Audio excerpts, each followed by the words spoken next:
Conselhos aos professores, pais e estudantes. Capítulo 74.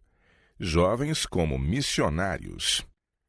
Os jovens que desejam entrar no campo como ministros ou colportores devem primeiro obter um razoável grau de preparo mental, bem como ser especialmente exercitados para a sua carreira.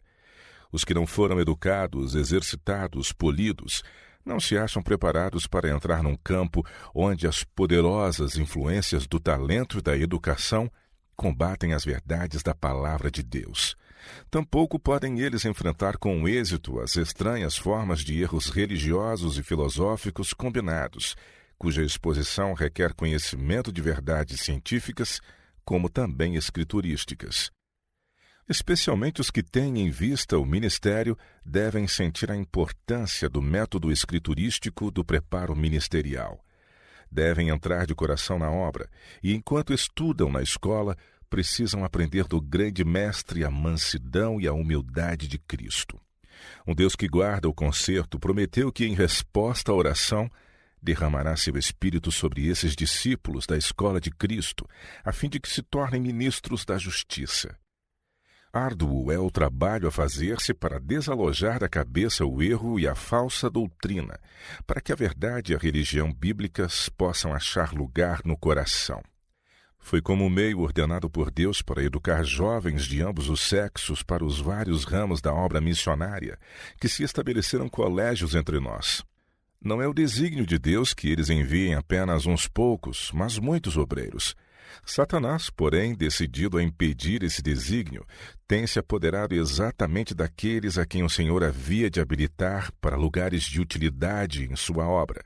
Muitos há que haveriam de trabalhar, se incitados a entrar no serviço, e que se salvariam a si mesmos mediante esse trabalho. A Igreja deve sentir sua grande responsabilidade quanto a encerrar a luz da verdade e restringir a graça de Deus dentro de seu estreito âmbito, quando dinheiro e influência deveriam ser liberalmente empregados em trazer pessoas competentes ao campo missionário. Centenas de jovens se deviam ter preparado para desempenhar um papel na obra de espelhar a semente da verdade junto a todas as águas. Queremos homens que impulsionem os triunfos da cruz, homens que perseverem sob o desânimo e as privações, que possuam o zelo e a fé indispensáveis no campo missionário. Línguas estrangeiras. Há entre nós pessoas que, sem a fadiga e demora da aprendizagem de um outro idioma, se poderiam habilitar para proclamar a verdade a outras nações. Na igreja primitiva, os missionários eram miraculosamente dotados com o conhecimento de outras línguas, nas quais eram chamados a pregar as insondáveis riquezas de Cristo. E se Deus estava pronto a ajudar assim seus servos naquele tempo, podemos nós duvidar de que sua bênção repousará sobre nossos esforços para habilitar os que possuem um natural conhecimento de línguas estrangeiras e que, com a devida animação, haviam de apresentar a seus próprios patrícios a mensagem da verdade? Poderíamos ter tido mais obreiros em campos missionários estrangeiros, houvessem os que penetraram nesses campos se aproveitaram de todos os talentos ao seu alcance. Em certos casos, talvez seja necessário que jovens aprendam línguas estrangeiras. Isso podem eles fazer com maior êxito mediante o convívio com o povo e, ao mesmo tempo, dedicando parte de cada dia ao estudo da língua. Isso se deveria fazer apenas como um necessário passo preparatório para educar os que se encontram nos campos missionários e que, com o devido preparo, se podem tornar obreiros. É essencial que se estimulem ao serviço aqueles que se podem dirigir na língua materna ao povo de outras nações. É um grande empreendimento para um homem de meia idade o aprender uma nova língua, e com todos os seus esforços será quase impossível que a fale tão pronta e corretamente que se torne um obreiro eficiente. Necessitam-se jovens para lugares difíceis. Não podemos privar nossas missões nacionais da influência dos ministros de meia idade ou idosos para os enviar a campos distantes a fim de se empenharem numa obra para que não estão habilitados e à qual nunca se adaptarão por mais que se esforcem.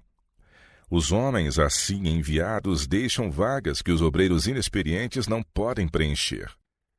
A igreja talvez indague se as jovens podem ser confiadas as sérias responsabilidades envolvidas no estabelecimento e direção de uma missão estrangeira.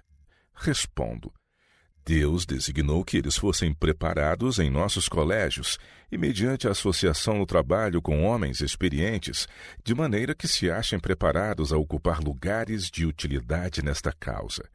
Cumpre-nos mostrar confiança em nossos jovens. Eles deviam ser pioneiros em todo o empreendimento que exigisse fadiga e sacrifício, ao passo que os sobrecarregados servos de Cristo deviam ser prezados como conselheiros para animar e abençoar os que têm de desferir os mais pesados golpes em favor de Deus.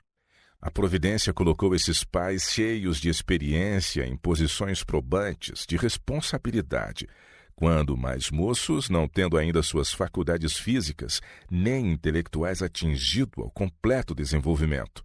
A magnitude do depósito que lhes era confiado despertou-lhes as energias.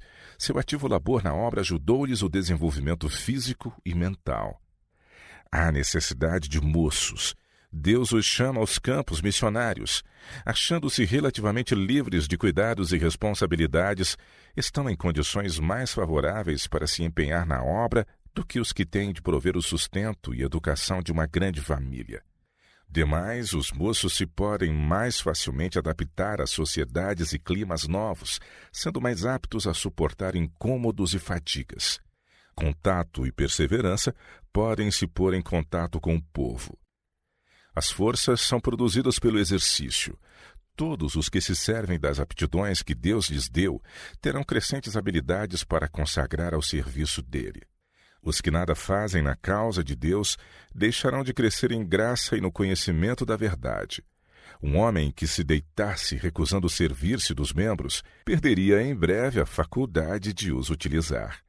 Assim, o cristão que não exercitar as aptidões concedidas por Deus não somente deixa de crescer em Cristo, mas perde as forças que já possuía, torna-se um paralítico espiritual.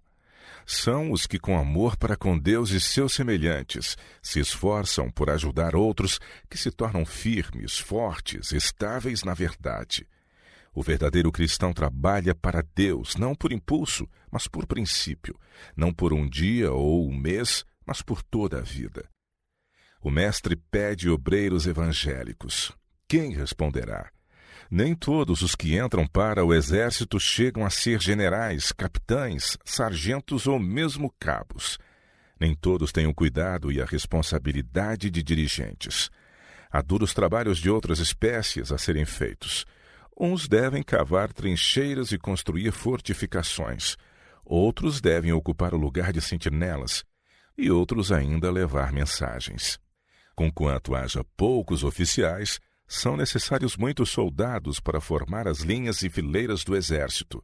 Todavia, o êxito depende da fidelidade de cada soldado. A covardia ou a traição de um só homem pode trazer a derrota ao exército inteiro. Aquele que designou a cada um a sua obra, Marcos 13:34, segundo suas aptidões, jamais deixará ficar sem recompensa o fiel cumprimento de um dever. Cada ato de lealdade e de fé será coroado de especiais testemunhos do favor e aprovação de Deus. A todo obreiro é dada a promessa. Aquele que leva a preciosa semente andando e chorando, voltará sem dúvida com alegria, trazendo consigo os seus molhos. Salmo 126, verso 6. A familiarização com línguas de outros países é um auxílio na obra missionária. E compreender os costumes dos que viveram nos tempos bíblicos, das localidades, dos tempos e ocorrências, é conhecimento prático, pois isto ajuda em tornar claras as imagens da Bíblia e em fazer sentir a força das lições de Cristo.